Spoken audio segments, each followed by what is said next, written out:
Es el quinto de los 7 hijos de Hernán de Solminiac y Yolanda Tempier, tercera generación de inmigrantes franceses que llegaron al sur de Chile. Nació en Puerto Montt y sus recuerdos de chico son caminando con una maleta bajo la lluvia al internado de la Alianza Francesa en Osorno. Solo llegó a Santiago en el último año de la enseñanza media, al Instituto Nacional.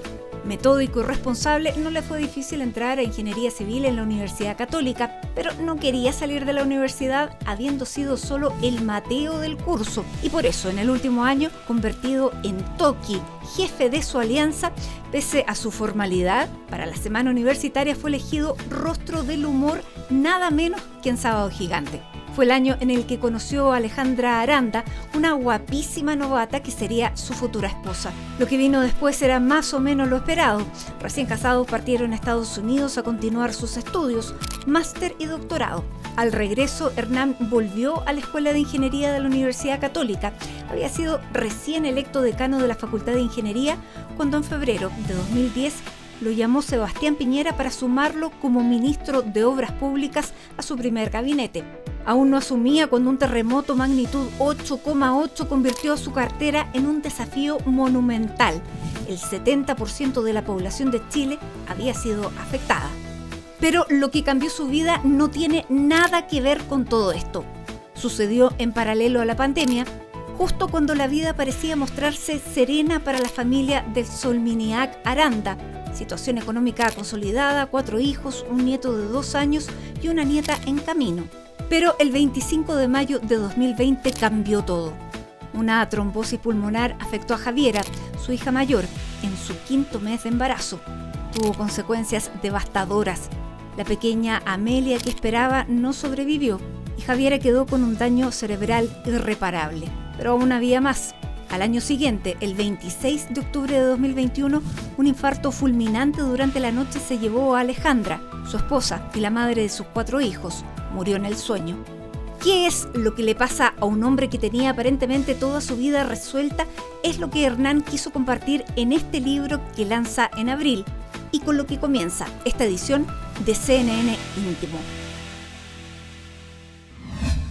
Hernán, hoy académico de la Universidad Católica y presidente del Colegio de Ingenieros, muchísimas gracias por recibirnos a todo el equipo de CNN Íntimo aquí en tu casa. Muchas gracias por venir y poder contar la historia que estamos viviendo. Hernán, yo revisé todos los archivos de entrevistas anteriores tuyas. Todas son referidas a tu trabajo, a tu cargo como ministro, primero de Obras Públicas, luego de Minería. No hay nada personal. ¿Por qué un ingeniero racional, formal, en un momento de su vida decide abrirla, contarlo todo y publicar un libro? Bueno, la verdad que justamente tú lo mencionas, tuve un cambio radical en mi vida. La verdad que el hecho que golpee tan fuerte la enfermedad de una hija y la muerte de tu compañera de toda la vida, te hace pensar qué pasa contigo, de modo de poder analizar esa situación y tratar de ver cómo puede ayudar a otras personas que puedan ser enfrentadas a situaciones similares o parecidas, pero que están sufriendo y a lo mejor mi experiencia les puede ser útil. ¿Te sirve hablar de tu mujer? Mucho. De hecho, a veces me pinchan nomás y salgo hablando al tiro. Creo que eso también cambió en mí. Hoy día soy una persona mucho más extrovertida, producto de que creo que me hace bien poder conversar lo que he estado viviendo. Muchas veces uno, viéndolo de afuera, no se atreve a preguntar por temor a revivir en las personas que han vivido un duelo nuevamente el dolor. Pero contrariamente parece que las personas que han vivido un duelo no quieren matar a esa persona también del recuerdo, sino que necesitan hablarlo. ¿Es así? A mí me ha pasado eso, exactamente. Creo que es súper bonito y poder conversar.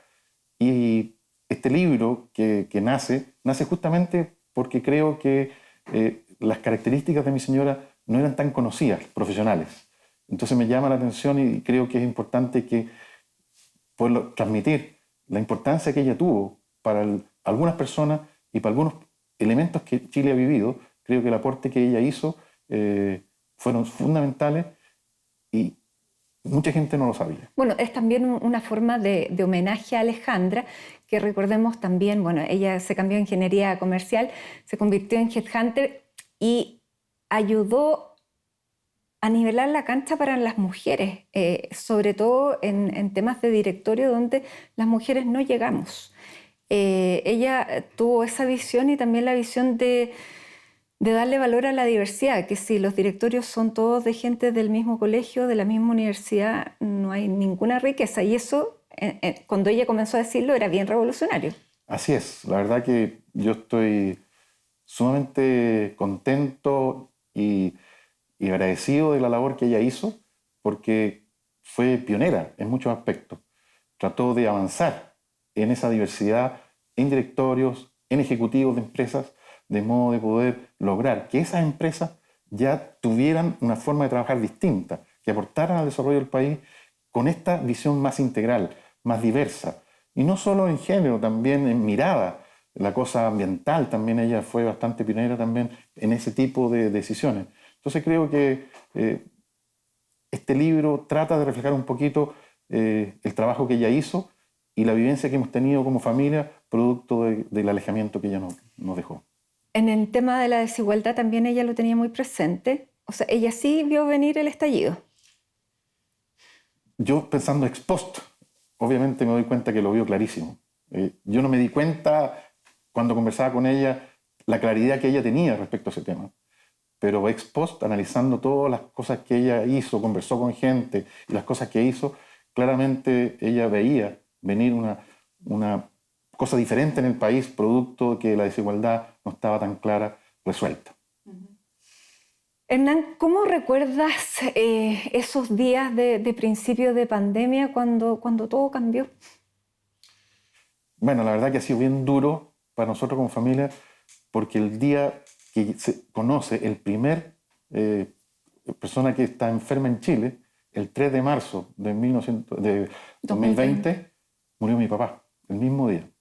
Entonces, me queda marcado para siempre esa fecha, y después, 2 meses después, se enferma mi hija. Entonces, bueno, pero ese día además tú sabes que está esperando guagua a tu hija. claro, ese día que falleció mi papá, mi hermano, vino gente de varios lados y nos juntamos después del funeral de mi papá, aquí justamente en mi casa, y ese día mi hija sabía que estaba esperando guagua, yo no sabía, y mi señor también sabía, las dos sabían y nadie más. Y ahí se me acercan y me dicen, te queremos decir algo, se nos fue el tata, decía ella, se nos fue mi papá, pero te tenemos una noticia súper bonita, viene una mujer en camino. Así que fue bien bonito, pero desgraciadamente, posteriormente, la cosa se nos complicó. ¿Qué pasó el 25 de mayo? Bueno, el 25 de mayo era un martes de madrugada.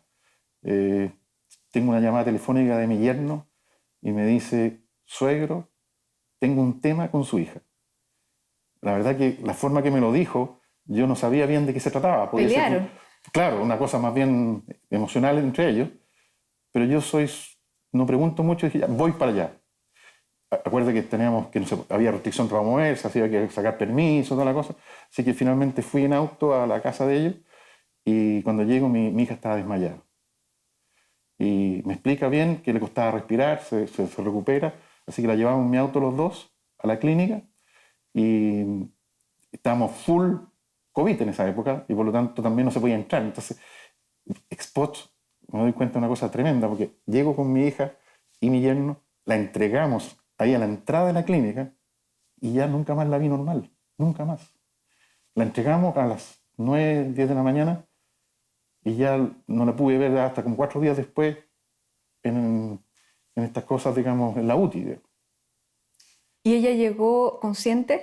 Llegó consciente, asustada por la guagua. Ella estaba muy preocupada por su guagua e incluso cuando logró hablar algo que querían que llamaran al doctor de la guagua, el pediatra, digamos, para que la viera. Estaba muy por los remedios que le estaban dando. Entonces, pero bueno, finalmente descubren que tenía un trombo al pulmón, la operan tipo 5 de la tarde y ya de ahí, cuando termina la operación nos cuentan que tuvo unos paros cardíacos y que estaba en la UTI entubada y con sedación para poder mantenerla, y que más adelante la sacarían de ese estado. Y la verdad que pasó el tiempo y le sacaron la sedación y le pudieron... la verdad que ahí nos dimos cuenta que tenía daño cerebral. Pero ahí ella logró comunicarse de alguna manera, ¿o no? No en ese momento, después de un par de días, un par de semanas, lograba decir algunas cosas, o nosotros logramos entender algunas cosas, como por ejemplo, ella tenía una traqueotomía también aquí, entonces por lo tanto no podía hablar en cualquier momento, tenía que venir la terapeuta y ponerle un espacio aquí para poder salir el sonido. Y en algún momento dijo: papá, te quiero. Eso yo recuerdo claramente. Y mi señora contó también que una vez dijo más adelante: me quiero ir de aquí ahora. Ella no soportaba la clínica. La verdad que sufría mucho y por lo tanto logró algunas comunicaciones con nosotros, pero me da la impresión que esas comunicaciones fueron en procesos de estrés. ¿Qué edad tenía la Javiera en ese tiempo? 32. 32 años. Hoy día ya tiene 34. ¿Y qué pasó con su guagua? Bueno, eso fue bastante complejo porque la probabilidad que sobreviviera la guaguita era muy, muy baja. De hecho, falleció el mismo día de la operación. Y después fue un drama que no fue tanto finalmente, pero que es para que saliera la guaguita. Porque estaba tuvo un trombo, le estaban dando anticoagulante, entonces podía tener un sangramiento, hemorragia muy, muy fuerte. Por suerte tuvo un aborto espontáneo y la guagua salió, pero lo triste fue cuando sale la gente que sacó la guaguita, sale con un cooler de adentro. Estábamos afuera con mi señora y yo no sabía lo que había en el cooler y inocentemente pregunto: ¿qué hay en ese cooler? Y no me lo dicen, pero claramente, y ahí me deshice completo. La verdad que para mí fue un shock. ¿La Javiera lo supo? No sabría decir, pero yo creo que sí. Y bueno, después a ustedes les dicen que hay que esperar un tiempo para saber efectivamente el daño cerebral que tenía Javiera, ¿no? Claro, lo que dicen los médicos cuando una persona sufre este tipo de cosas, que a los 3 meses se sabe más o menos cómo quedaría definitivamente. Y a veces es bueno también 6 meses, pero 6 meses es como el máximo, 3 meses es lo normal. Obviamente yo soy medio ingeniero de mis cosas y cuando llego a los 6 meses no habían cambios radicales en ella, por lo tanto yo me vi muy afectado. Yo ya dije ahí, para mí fue, esta es mi nueva hija, de alguna forma. En cambio Alejandra siempre tuvo la esperanza de que se iba a recuperar y peleó siempre por buscar alternativas para poderla ayudar a salir adelante. Llevarla afuera, buscar todo tipo de cosas que pudieran ayudarla a ella. Ella no soltó. No soltó hasta que pudiera recuperarla. Esa era su tarea. Tú, en cambio, hiciste el duelo o la aceptación. El periodo de negación terminó ahí, ¿o no? A mí a los 6 meses, como los doctores me han dicho que a los 6 meses era lo máximo que se puede esperar, yo me di cuenta ahí que ya no había más alternativas normales. Yo soy bastante creyente, por lo tanto todavía creo que puede existir algún milagro, pero médicamente estamos en lo que somos. Esa es mi hija hoy día. Ahora, tú dices: yo soy súper ingeniero, pero también tú cuentas que empezaste a buscar terapias alternativas, todo lo que existiera que pudiera ayudar. Sí, la verdad que cuando uno está en esta situación hay bastante gente que te cuenta experiencias que han sido positivas para ellos. Entonces yo empecé a probar todas las terapias alternativas que me recomendaban. Hablé con la doctora y me dijo: mira, Hernán, haz todo lo que tú quieras siempre que no le haga daño a tu hija. O sea, básicamente ese es el único criterio. O sea, dale todo lo que tú crees que es importante para ella, hazlo. Y yo he hecho todo. La verdad que todo lo que se me han presentado lo consigo, lo busco y me he transformado un poquito ya, no sé si experto, pero en conocedor de muchas terapias alternativas. Algunas ayudan, otras no tanto, pero las hago todas. Las sigo haciendo todas porque tengo la esperanza de que alguna de ellas o por lo menos le mejore su calidad de vida, o finalmente produzca un cambio importante en ella. Bueno, hay cosas, no sé, la acupuntura, el reiki, que puede... Todo eso, los imanes, los monjes, las brujas, todo, luces. Ya. Seguramente ella ha reaccionado a algunas de esas más que a otras, pero son como para mejorar su condición Hoy día base. yo creo que es más bien para que ella no sufra y tenga una condición, una calidad de vida mejor. De hecho, hay ciertos elementos que a mí me cuesta entender científicamente, pero ella ha mejorado algunas condiciones de su calidad de vida, infecciones, dolores, ese tipo de cosas. De repente con estos tratamientos alternativos ha tenido mejor comportamiento y las enfermeras que la cuidan lo notan. Entonces, Ella vive en su casa. ella tiene su casa con su marido y su hijo. Su hijo hoy día ya está cerca de cumplir 5 años. Y con gente que la acompaña a las 24 horas. Y Mateo, su hijo, ¿qué es lo que dice de su mamá? Bueno, mi hija fue una excelente mamá mientras estuvo en estado normal, Pero él era muy chico. pero le logró transmitir muchas cosas. De hecho, se preocupaba, tenía 2 años cuando le pasó esto a su mamá, y le había tomado todos los días había una persona a ayudarle al niño 1 hora. O sea, es muy desarrollado y es bastante perceptivo, se integra bien, y eso yo creo que fue gracias a lo que se preocupó mi hija.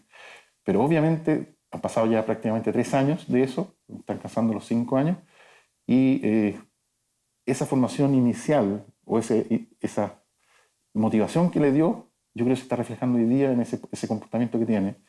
Y por lo tanto, y también mi yerno ha sido bien cuidadoso, ha pedido ayuda para que puedan trabajar con el niño, de modo de poder enfrentar este desafío que está teniendo, que tiene una mamá que está ahí, que no reacciona mucho ante los estímulos del niño, pero por ejemplo hay cosas que pasan. Mi hija está muy sensible al oído, entonces cualquier ruido le molesta, pero cuando el ruido proviene de su hijo, no le molesta. O sea, se le cae un juguete ahí en la pieza y ella no se enoja nada. Pero se me cae a mí algo o a la enfermera y como que se enoja, digamos. Entonces hay una sensación ahí interesante. Y Mateo, obviamente, hoy día sabe que es su mamá ella y la presenta como que está enferma y que tiene un daño cerebral. Lo menciona tal cual. Es como natural para él, desgraciadamente, que su mamá es una persona que está en una cama y que no interactúa mucho con el medio. Hernán, esto sucedió en plena pandemia. Probablemente lo tuvieron que vivir ustedes como familia sin tanto apoyo del resto. ¿Cómo fue eso? ¿Cómo se portó la gente? No, la gente se portó fantástico. Gente que no conocía, gente que conocía, amigos, familiares, todo realmente espectacular. Muchos llegaban aquí con permiso para poder entrar porque estaba todo bloqueado, de poder, nos traían regalos, nos acompañaban, de repente se juntaban grupos míos o de la Alejandra, compañeras de curso mío, y venían y nos hacían una comida acá. O sea, realmente la gente nos acompañó con todo. Y hay cosas también llamativas e interesantes que son importantes de destacar.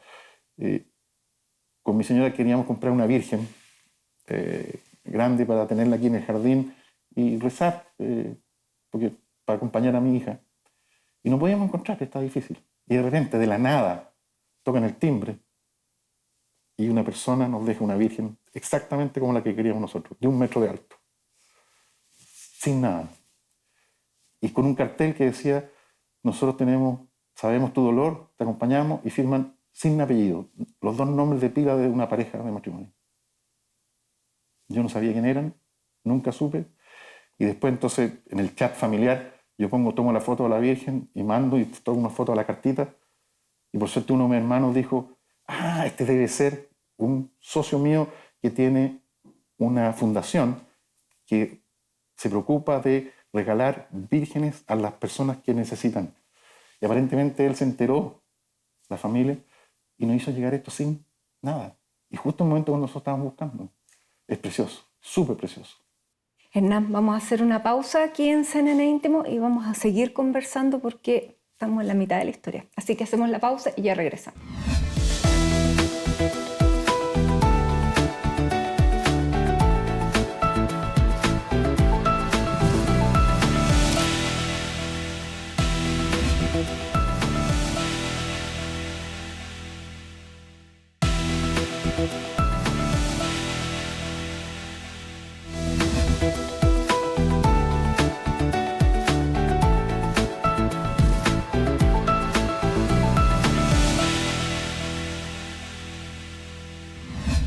Ya estamos de regreso junto a Hernán de Solminiac y estamos conversando de esta historia que te cambió la vida, Hernán. Bueno, estuvo la enfermedad de Javiera. Tú pudiste hacer tu duelo, aceptar, pero tu señora Alejandra siguió buscando durante mucho tiempo. ¿Qué pasó con ustedes dos como matrimonio? ¿Cómo la viste a ella? Bueno, yo creo que hay como dos facetas. Una que yo creo que nos complementamos muy bien, porque cuando yo estaba bajoneado, ella me apoyaba, y cuando ella estaba bajoneada, yo la apoyaba, ¿no? Gracias a Dios nunca estuvimos los dos bajoneados simultáneamente, y por lo tanto como matrimonio no sufrimos la depresión juntos, sino que básicamente era por separado y nos podíamos apoyar mutuamente. Bueno, y ella era una mujer muy energética. Tú Sí. La describes cuando la conoces que es como impactante y que ¿cómo voy a hacer para conquistarla? Ah, sí, claro. Además era estupenda, estupenda. Entonces uno de repente cree que le es difícil a uno conquistar a una persona que es tan atractiva y tan interesante humanamente. Pero bueno, resultó finalmente. Me costó, pero lo logré, digamos. En ese año fue el año en que tú fuiste el toqui de las alianzas de la universidad.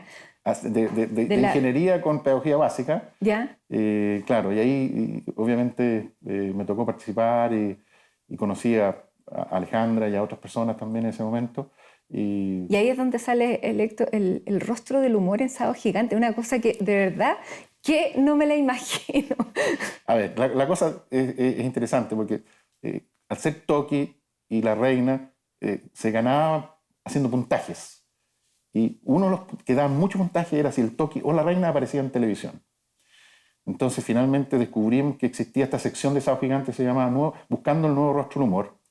Y me preparé porque había que contar chistes. Yo en general no soy muy bueno para contar chistes, pero para hacer la actividad de toque había que ganar puntos de todas maneras. Entonces fui a la casa de un amigo de mi papá y me enseñó, no sé, un montón de chistes con ciertas restricciones, porque estábamos en época, estamos hablando del año 81, entonces, y Canal 13, entonces tenía varias restricciones. Y por lo tanto me aprendí varios chistes y los practiqué, qué sé yo, etc. Y finalmente la sección incluía que uno iba caminando por la calle y contaba un chiste en la calle y varias personas contaban y seleccionaban uno de esos para contar en vivo, en vivo, en el programa. Y fui a contarlo en vivo, que estaba en Casa Central, estaba en ese momento en el gimnasio de la Casa Central de la Católica. Y fui a contarlo y gané la semana, y después gané el mes, y después terminé ganando el año. Entonces me tuve que aprender varios chistes para poder mantener. ¿Y don Francisco nunca te dijo, ¿y a usted quién lo mandó? No, pero don Francisco es bien especial, digamos, sí, pero fue una experiencia muy bonita. Bueno, ganaste los puntos, te hiciste popular y conquistaste a la Alejandra. Exactamente, y ganamos la alianza y ganamos la reina, que después la reina fue la profesora de mis hijos. Ah. Sí, es bien interesante. Y entonces mi hija, que estaba en cuarto básico, la reina le dice, yo fui la reina de tu papá. Y mi hija se largó a llorar, llegó a la casa, cuéntame esto de la reina tuya. Claro, una traición máxima. Total. Así que tuve que explicarle, mostrarle las fotos de la reina, qué sé yo, explicarle. Bueno, pero ahí conquistaste a tu mujer que siguió siendo súper enérgica. Ella tenía la voluntad de sacar su carrera profesional. Ustedes se fueron los dos a Estados Unidos y tú siempre quisiste que ella terminara y que no fuera el sacrificio de ella porque tú ibas a sacar el máster y después el doctorado. Yo tengo una formación bastante importante en que es importante que los dos, hombre y mujer del matrimonio, se desarrollen profesional si así lo quieren. Por lo tanto, para mí era muy duro casarme y que mi señora tuviera que dejar sus estudios. Por lo tanto, trabajamos juntos y yo, muy fuerte, llevé los papeles, llevé toda la información a Estados Unidos para que cuando yo estuviera allá, ella pudiera estudiar. Y además era muy inteligente, por lo tanto, durante el primer semestre se preparó, al segundo semestre ya entró a estudiar y terminó Business Administration en la Universidad de Texas, cuando yo estaba terminando el magíster. Volvieron los dos y bueno, y ella después de trabajar un tiempo monta su propia empresa, o sea, era una mujer de carácter. Sí, y emprendedora, muy emprendedora, y tenía dos facetas, porque también era muy humana y también muy cariñosa. Entonces yo diría que se ponía los roles cuando correspondía. Era bastante de carácter muy fuerte en el trabajo, de repente aquí también, pero también se sabía poner cuando necesitaba el cariño de los niños. Pero ella estaba convencida de que podía sacar adelante a la Javiera. ¿Cómo fue ese proceso en ella? Yo creo que fue un proceso difícil, difícil porque ella estaba convencida que los médicos chilenos no hacían lo suficiente por ayudarla y creía que en alguna parte del mundo podíamos encontrar alguna solución al caso de la enfermedad de mi hija. Y finalmente logramos conversar con un médico en Estados Unidos, que se lo presentó una amiga de ella. Conversamos, le mandamos todos los antecedentes primero y después tuvimos una reunión Zoom de 3 horas con él. Un médico muy conocido y también había vivido en Chile y por lo tanto teníamos bastante esperanza en qué nos podía decir. Lo llamamos por una cosa puntual, la verdad, pero se abrió la conversación para todos y en un momento Alejandra le pregunta: ¿y si llevamos a la Alejandra a Estados Unidos, usted me podrá ayudar? Y él era muy empático, muy humano, pero muy sincero. Entonces le dijo: mira, te lo voy a responder de la siguiente forma. El tratamiento que usted está haciendo allá es lo mismo que nosotros haríamos acá, quizás con más tecnología. Pero la diferencia está en que ustedes allá le pueden dar el calor humano, le pueden dar todas esas cosas que los enfermos necesitan. Aquí va a estar, a lo mejor con tecnología, pero va a estar en un hospital. Tú la vas a poder venir a ver 1 o 2 horas al día. Todo el resto va a estar sola, llena de conexión de máquinas y televisión y cuestiones, pero no va a tener cariño. Lo que necesita tu hija es cariño. Entonces lo que le dijo en definitiva es que no tenía mucho que aportar la medicina para sanarla, sino que para paliar el sufrimiento. ¿Qué fecha fue eso? Eso fue 3 semanas antes que falleciera mi señora. ¿Cómo recibió ella? Porque eso fue el fin de su esperanza. Exactamente. Claramente, la forma que hablamos, para poder hablar con tranquilidad por Zoom, hablamos mi señora, yo y mi yerno en computadores diferentes, no los 3 juntos, para poder que cada uno tenga la tranquilidad de hacer las preguntas que quisiera. Entonces, y fue bueno eso, que me parece que fue una estrategia interesante. Pero cuando terminamos de hablar, yo me di cuenta al tiro que mi señora iba a estar muy afectada. Entonces me fui del lugar que yo estaba, que era el escritorio, a la pieza donde ella estaba, y estaba destrozada, llorando a mares. O sea, fue un golpe muy fuerte para ella, porque esa esperanza que ella tenía, que se podía recuperar por algún tratamiento que podía encontrar en alguna parte del mundo, se había frustrado. Y por lo tanto, ahí entonces vimos que ya, o ella se dio cuenta, lo que yo había vivido en los 6 meses de la enfermedad de mi hija, ella lo vio en ese momento, prácticamente 1 año y 6 meses después.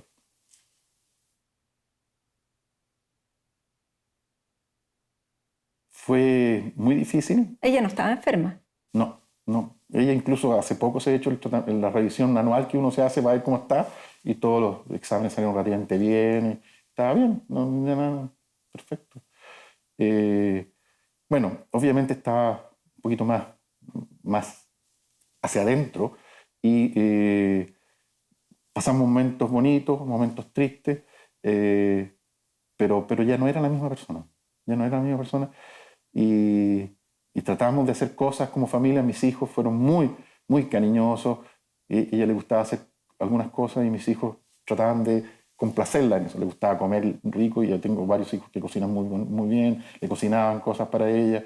Le gustaba salir a la naturaleza, salíamos a caminar, fuimos a los distintos parques. Le gustaba ir al centro, fuimos al centro con mis hijos. O sea, le tratamos de mantener la vida con el nieto para que pudiera estar tranquila y contenta y se olvidara un poquito del drama que estaba viviendo. Ella el último fin de semana invitó a todos a almorzar. Sí, así es. Estamos en esa época haciendo comida. No somos de la familia que hacemos todos los fines de semana comida familiar, pero tratamos de hacer de vez en cuando para que nos unamos todos. Y hicieron, vivió bien, estuvo perfecto. Incluso el día lunes, porque ella falleció en la noche de un día lunes o la madrugada de un día martes. El día lunes ese fue un día muy normal para ella. Tuvo reuniones, jugó con el nieto. Y yo estábamos trabajando home office en ese momento. Yo estaba en el escritorio y mi escritorio da hacia el estacionamiento. Y de repente siento, a la hora del almuerzo, bueno, sale el auto de ella sin decirme nada, se va. Yo la llamo, no contesta. La vuelvo a llamar, no contesta. A la hora y media me llama y me dice una frase que hoy día me da vuelta como loco. Me dice, estoy en el paraíso. A ver, explícame qué significa estar en el paraíso. Se fue a un mall chino. Le gustaba mucho comprar, pura lecera, pero le encantaba, me encantaba. Disfrutaba de eso. Era un mall chino que se había creado o nacido recién, abierto recién, y le habían soplado que había muchas cosas muy grandes, qué sé yo. Y bueno, llegó con un par de leceras, calcetines y cuestiones. Un mall chino que está cerca. Sí, que está cerca por acá. Sí, lo conozco. Bueno, y ese día ya normal, se acostó normal, tú no notaste nada raro. Nada raro. De hecho, hizo unas cosas, más cosas que lo que hace normalmente. Nunca había jugado fútbol con mi nieto. Ese día jugó fútbol con mi nieto en el jardín. Fue a ver a mi hija. Mi hija vive acá al lado. Y yo, desgraciadamente, ese día era un día que tenía mucho trabajo. Tenía muchas reuniones. Prácticamente partí las reuniones a las 9 y terminaba a las 9 de la noche una vez al mes, y justo ese lunes coincidió con esas características de mi trabajo. Entonces no pude estar tanto con ella. Entonces tengo un pequeño dolor ahí, digamos, porque no pude estar mucho con ella en el último día de su vida. Se acostó, conversamos, a ella le gustaba ver muchas series, se puso a ver su serie y además era bien cuidadosa conmigo, entonces ponía una almohada entre medio para que no me molestara la luz, porque lo veía en su teléfono o iPad o alguno de ellos, ¿verdad? Y no prendía la televisión, y se ponía audífonos para tratar de que no molestara nada, se ponía anteojos, usaba anteojos, y era así más o menos todas las noches. Y después se despertaba, después se sacaba los anteojos, ponía al lado, guardaba todo, y en la mañana no estaban las almohadas, todo estaba todo. Y esa mañana me despierto yo y miro para el lado y seguía la tele prendida, seguía los anteojos, salía las almohadas, seguía en la misma condición que acostaba. Entonces dije, aquí hay algo raro. Me paro, doy vuelta, no quise mirar de al lado y di la vuelta y ahí ya me di cuenta que había fallecido. Estaba un poquito blanca, un poquito rígida. No, muy triste. O sea, que impactante, porque una persona que se acuesta normal y amanece muerta. No, y tú al lado. Y tú al lado. ¿Qué hiciste? Bueno, traté de revivirla. No tenía tanta experiencia en cómo hacerlo, pero lo intenté. Y inmediatamente fui a buscar a mi hijo, uno de mis hijos, el segundo, Hernán. Lo despierto, porque esto era como a las 7 de la mañana. Él también se desespera y me dice, llevémosla a la clínica. Yo sabía que era imposible, pero quise hacerle caso y me parece que fue bueno. La llevamos a la clínica. Fue un drama porque ya estaba un poco rígida, no cabía en el auto incluso, o sea, bastante complicado. Llegamos a la clínica, la metieron a la zona donde le hacen rehabilitación a los enfermos. Salieron rápidamente diciendo que no había nada que hacer, digamos. Y ella, mi hijo y yo nos convencimos radicalmente que estaba fallecido. Tú en el libro cuentas que tu hija, Javiera, tuvo una reacción esa noche. Sí, la verdad que hay cosas como bien impactantes. Me cuentan la enfermera que estaba esa noche con ella, que tipo 4 de la mañana mi hija se despierta y se larga a llorar. Y no para de llorar por alto rato, no logran contenerla. Y solo termina de llorar como a las 10 de la mañana, cuando mi yerno va a donde ella y le cuenta que su mamá había fallecido. Ahí se calma y deja de llorar. Realmente increíble. ¿Cómo te lo explicas? Es difícil explicar. Pero obviamente hay una conexión entre madre e hija. No me cabe otra razón de entender eso. Y también el nieto. Ese día el nieto se despierta y me cuenta a mi yerno, no sé a qué hora, como a las 6 de la mañana probable, y dice, papá, tengo que ir a la casa de la Ale, le decía, y del Tata. El Tata era yo, la Ale le decía Ale. Quiero ir al lado. No, si es muy temprano, están durmiendo. No, pero quiero ir ahora, necesito ir al lado.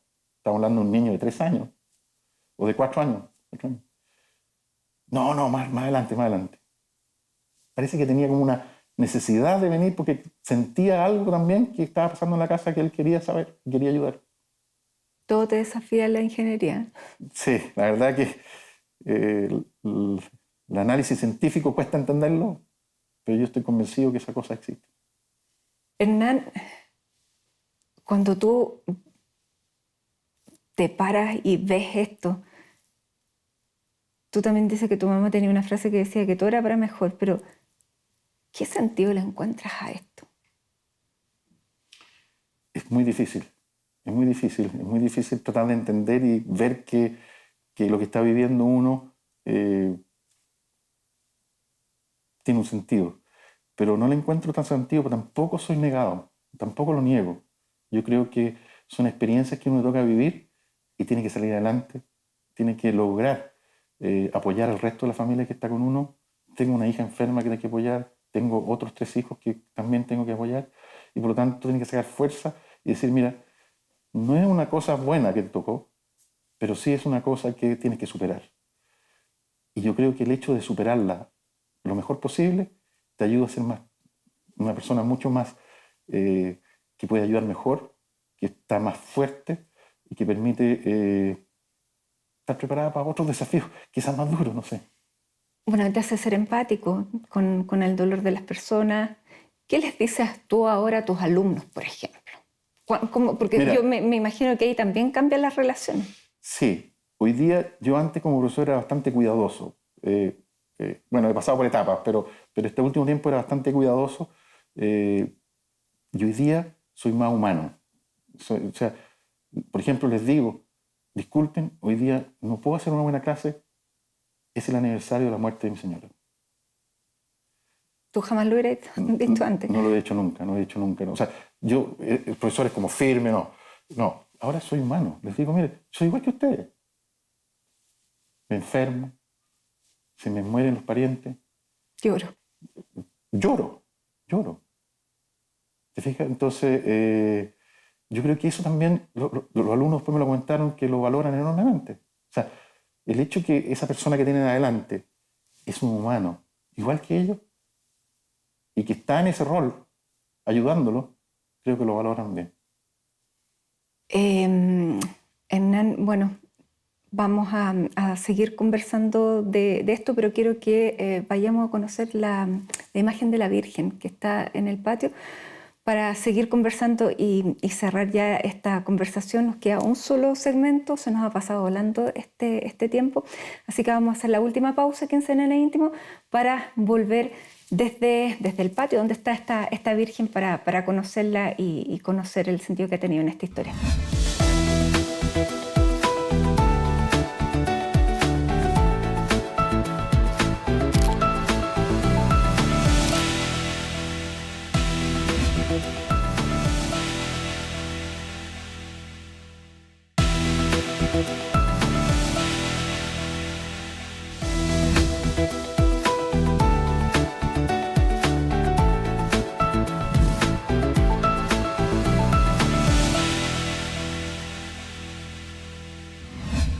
Ya estamos de regreso en este último segmento de CNN Íntimo junto a Hernán de Solminiac, que cuando comenzábamos en la introducción de la entrevista contábamos y lo recordamos por eso también públicamente, fue ministro de Obras Públicas del primer gobierno de Sebastián Piñera y le tocó asumir 10 días, 11 días después del terremoto de este 8.8 que fue tan devastador. ¿Cómo viviste esa experiencia? Y mirándolo en perspectiva, ¿cómo esa experiencia te ayudó para este terremoto tuyo? Bueno, como dices tú, a mí me invitaron a participar de ministerio sin terremoto. En un país feliz, claro. Claro, una mirada interesante. Yo siempre me formé en obras públicas, he hecho clases en obras públicas, hice un doctorado en obras públicas, por lo tanto, cuando me invitan a obras públicas fue realmente como una meta súper bonita que nunca la busqué, pero sí me dio mucho gusto poderla tener la posibilidad Porque tú venías de la universidad. De la Universidad Católica, claro, de hacer clases e investigación. Por lo tanto, devolver ese conocimiento hacia el país me parecía una linda posibilidad. Pero cuando viene el terremoto, la cosa cambia radicalmente.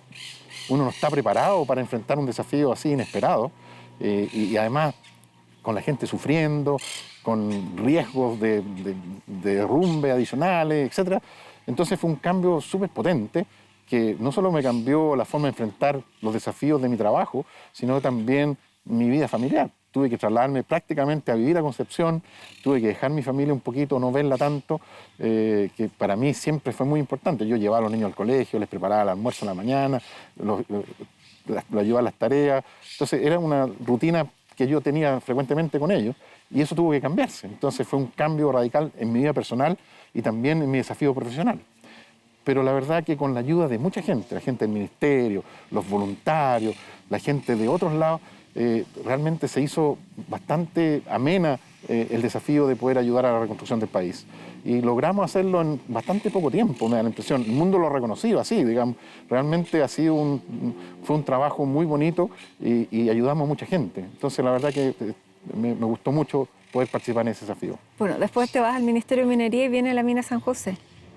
Esa fue antes, yo llegué después a la mina San José, pero igual tuve contacto con los mineros, conocí su trabajo, conocí su drama. ¿Y cómo, digamos, preparar para que no existieran riesgos nuevamente similares a ese, ¿no? Claro, bueno, esa fue tarea mía, trabajar posteriormente en instrumentos que permitan ayudar a que las faenas mineras, tanto pequeñas, medianas y grandes, disminuyamos lo más posible los riesgos de accidentes y sobre todo las fatalidades.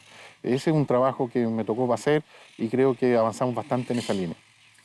Bueno, después de todas estas experiencias y lo que a uno le queda después de leer el libro es que no hay que confundirse con cosas pequeñas, que hay que vivir el presente, porque no hay, o sea, la planificación está bien para ser una persona responsable, pero sin duda que uno no sabe si va a tener un mañana. Así es.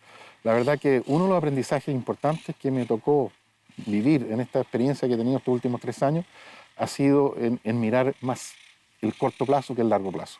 Y casi el corto plazo viéndolo en el día. La verdad que cada día hay que dar, por lo menos en el caso mío, gracias a Dios que uno tiene salud y puede enfrentar un día en forma razonable. Y poder gozarlo, vivir y gozar cada día. Cada amistad, cada conversación, cada pregunta, cada cosa que uno hace, hay que disfrutarla. Porque la experiencia que me ha tocado vivir puede ser la última. Entonces hay que poderla disfrutar y poder compartir con los demás y ser feliz con cosas simples. O sea, aprender a vivir el trayecto y no la meta.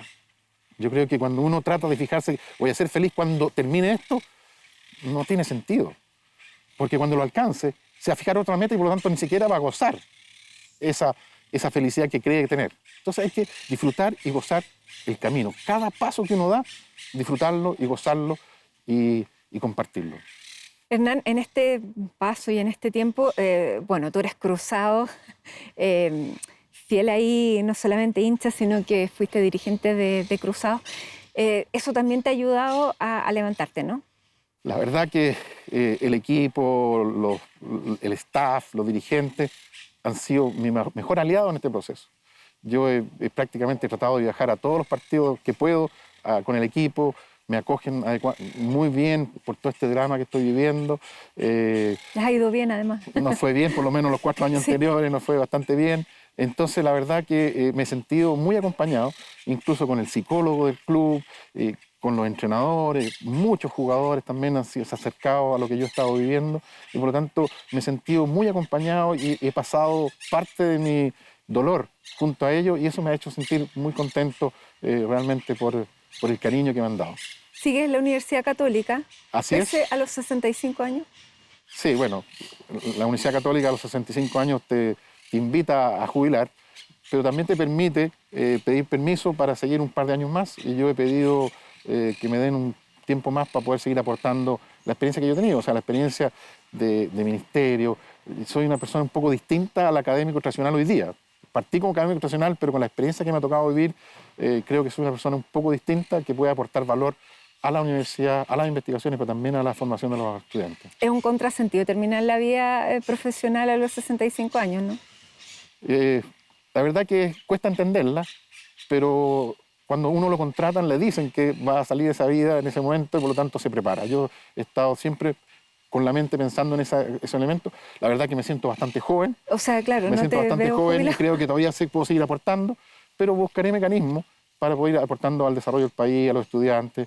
De hecho, hoy día soy presidente del Colegio de Ingenieros. Digamos. Sí, exactamente. Y has tratado de relevar también a las mujeres dentro de ingeniería. Así es, así es. La verdad que yo soy un profesional muy feminista en el sentido de la palabra, de darle mucha oportunidad a las mujeres, ayudarlas a que salgan adelante. He hecho investigaciones de cómo desarrollar el talento femenino, sobre todo en la construcción, que es el área que yo me desenvuelvo, y siguiendo un poco el mensaje que me dejó mi señora. Ella se preocupó mucho de ello y creo que es súper valioso y por lo tanto seguir un poquito esa línea me parece que es bonito, un testimonio a su trabajo y a su vida. Tú nunca fuiste político, sino No. que te llamaron de la academia a un ministerio, pero formaste parte de un gobierno. ¿La vida y el servicio público no están dentro de tus perspectivas? Yo siempre le digo a los estudiantes que ojalá pasen por el servicio público. Creo que te da una formación importante, te hace la vida de otra forma.